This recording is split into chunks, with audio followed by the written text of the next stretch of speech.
नमस्कार दोस्तों, मैं हूं डॉक्टर ब्रजेश। और अगर आपको कोविड इन्फेक्शन लगा है तो आपको कब घर पे ट्रीटमेंट लेनी चाहिए और आपको कब हॉस्पिटल में एडमिट होके अपना ट्रीटमेंट करना चाहिए, इसके बारे में मैं आपको जानकारी देने वाला हूं।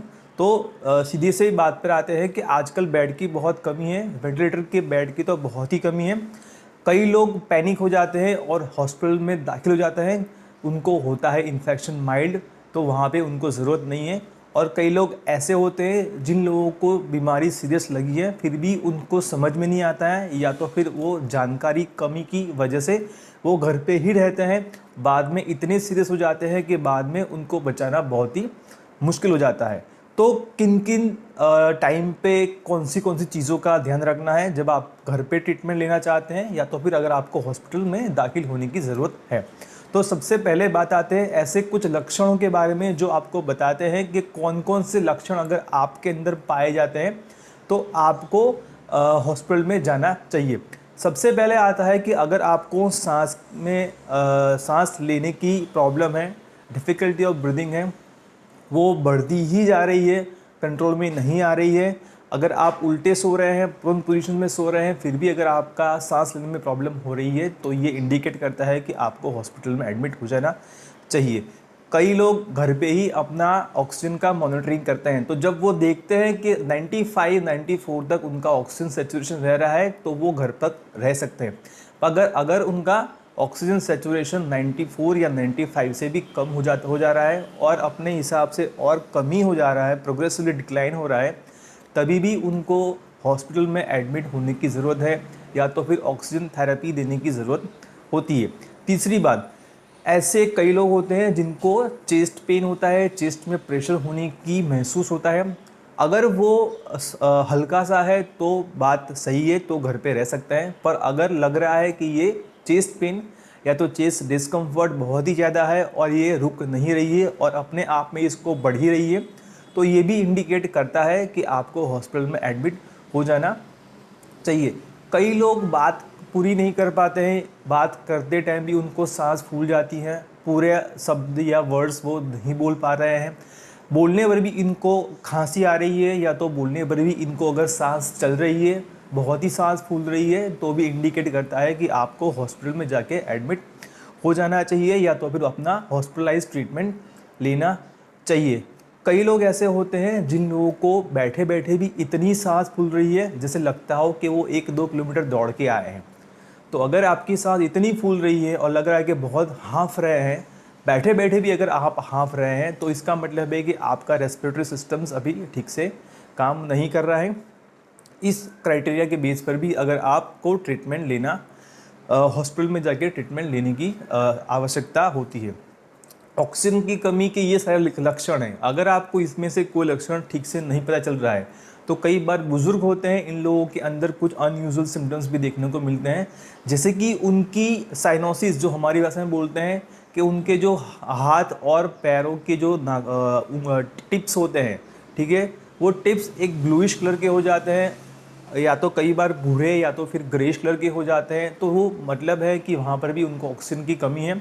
तो अगर आपको लगता है कि आपके tip of the nose, tip of the fingers और टिप ऑफ द टोज अगर वो ब्लूइश हो रहे हैं या तो ग्रेइश हो रहे हैं, क्योंकि विटिस कॉम्प्लेक्स के अंदर ऐसा होता है कि आपको ब्लू कलर नहीं दिख सकता है, लेकिन अगर ग्रेइश भी हो रहे हैं, ठंडे पड़ रहे हैं हाथ पाँव, तो भी आपको सोचना चाहिए कि आपको हॉस्पिटल में जाकर ट्रीटमेंट ले जाना चाहिए। और भी कुछ अनयूजुअल सिम्टम्स अभी देखने को मिल रहे हैं जिनकी प्रेजेंस में भी आपको सोचना चाहिए कि आपको हॉस्पिटल में जाके ट्रीटमेंट ले जाना है।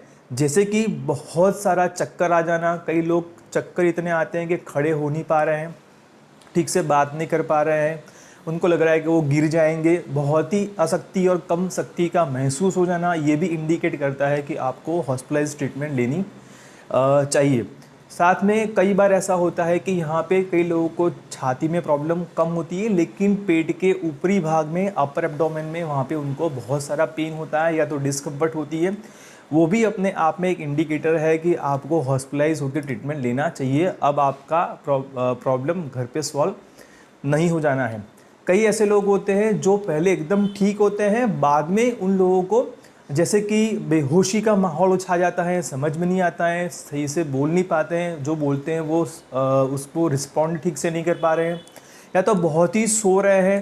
तो इन लोगों को भी सोचना चाहिए, क्योंकि any new onset of confusions और डिसओरिएंटेशन वो भी अपने आप में एक सीरियस सिम्टम्स माना जाता है, जिस पर आपको कोविड इन्फेक्शन सीरियस है और हॉस्पिटल में एडमिट होने की आवश्यकता है। एक दूसरी भी चीज़ है जिसको हम बोलते हैं हमारी भाषा में DIC, मतलब यहाँ पर खून पतला हो जाता है और उसकी वजह से कई बार ब्लीडिंग होने की भी पॉसिबिलिटी होती है। तो अगर आपको ब्लीडिंग हो रहा है, कंट्रोल में नहीं हो रहा है, या तो अगर आप खांस रहे हैं या फिर आपको उल्टी हो रही है, तो वहाँ पर भी अगर आपको ब्लीडिंग आ रहा है तो उसका मतलब है कि अब आप घर पे अपना ट्रीटमेंट कंटिन्यू नहीं कर सकते हैं और आपको हॉस्पिटल जाने की आवश्यकता है। तो ये सारे सिम्टम्स हैं। अगर आपको इनमें से कोई भी सिम्टम्स लगता है तो आपको तुरंत ही घर का ट्रीटमेंट उसको वहाँ पे बंद कर दीजिए और हॉस्पिटल में एडमिट होने के बारे में सोचिए और वहाँ पे आप ट्रीटमेंट लेना शुरू करिए। और भी कुछ इंडिकेटर्स हैं, जैसे कि ब्लड रिपोर्ट। कई लोगों के ब्लड रिपोर्ट आते हैं वो बहुत ही अनयूजुअली हाई होते हैं। यहाँ पर हम बात करते हैं यहाँ पे इन्फ्लेमेटरी मार्कर्स के बारे में, जैसे कि इंटरल्यूकिन 6 है। अगर इंटरल्यूकिन 6 अपने आप में एक इन्फ्लेमेटरी मार्कर है, अगर वो 10 से ज़्यादा है, जैसे कि दूसरा है CRP जिसको हम बोलते हैं C रिएक्टिव प्रोटीन, अगर वो 35 से ज़्यादा है या बहुत ही ज़्यादा है तो भी आपको कर सकते हैं। तीसरा है फेरिटिन। अगर फेरिटिन की वैल्यू मोर देन 500 to 600 के ऊपर जा रही है तब भी आपको इसके बारे में सोचना चाहिए।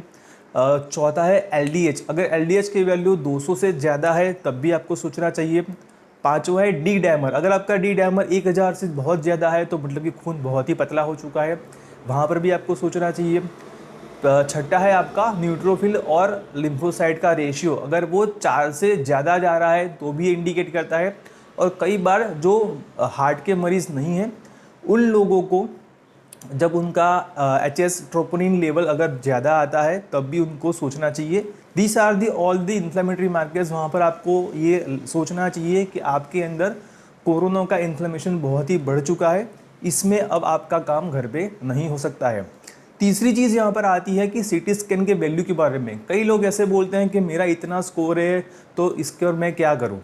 तो जनरली अगर देखा जाए तो ये CT स्कैन के हिसाब से हम एक्चुअली नहीं कह सकते हैं कि अगर आपको ट्रीटमेंट घर पे लेना चाहिए, ये एडमिट हो जाना चाहिए। पर लेकिन एक जनरल कंसेंसस है कि अगर आपका CT स्कोर अगर आपका मॉडरेट लंग इन्वॉल्वमेंट की तरफ जा रहा है, मान लीजिए अगर आप 25 स्कोर की बात करते हैं तो 2 प्रकार के स्कोरिंग सिस्टम होते हैं। एक आपको मिलता है आउट ऑफ 25, दूसरा आपको मिलता है आउट ऑफ 40। तो अगर हम आउट ऑफ 25 वाले स्कोर के बारे में बात करते हैं तो अगर आपका 50% ऑफ लंग से ज़्यादा इन्वॉल्वमेंट हो चुका है, मतलब 50% से ज़्यादा लंग इन्वॉल्वमेंट है, तो मान लीजिए अगर आपका 25 में से अगर 12 या उससे ज़्यादा है, अगर 40 में से आप गिने तो आपका 20 या उससे ज़्यादा है, तब आपको डेफिनेटली हॉस्पिटलाइज होकर ही ट्रीटमेंट लेना ज़रूरी है। अगर इससे कम हो तो आप घर पे रह के सोच सकते हैं, लेकिन CT स्कोर के बेस पर ही घर पे रहना या वहाँ जाना ज़रूरी नहीं है। कई बार ऐसा होता है कि स्कोर कम होता है लेकिन साथ में बहुत सारी बीमारियाँ होती है, बहुत सारे पैरामीटर्स होते हैं, सिम्टम्स अगर बहुत ज़्यादा है तब भी आपको, अगर आपका स्कोर कम है फिर भी आपको हॉस्पिटल में ट्रीटमेंट लेने की ज़रूरत है और वहाँ पे आप डिसाइड कर सकते हैं। तो दोस्तों मैंने ये बताया आपको कि कौन कौन सी चीज़ों का ख्याल रखना है जब यहाँ तक आप घर पे ट्रीटमेंट ले सकते हैं या तो फिर आप हॉस्पिटल में ट्रीटमेंट लेना चाहिए। इससे आपको एक प्रकार की सावधानी मिलेगी कि कहाँ पर आपको ट्रीटमेंट सही से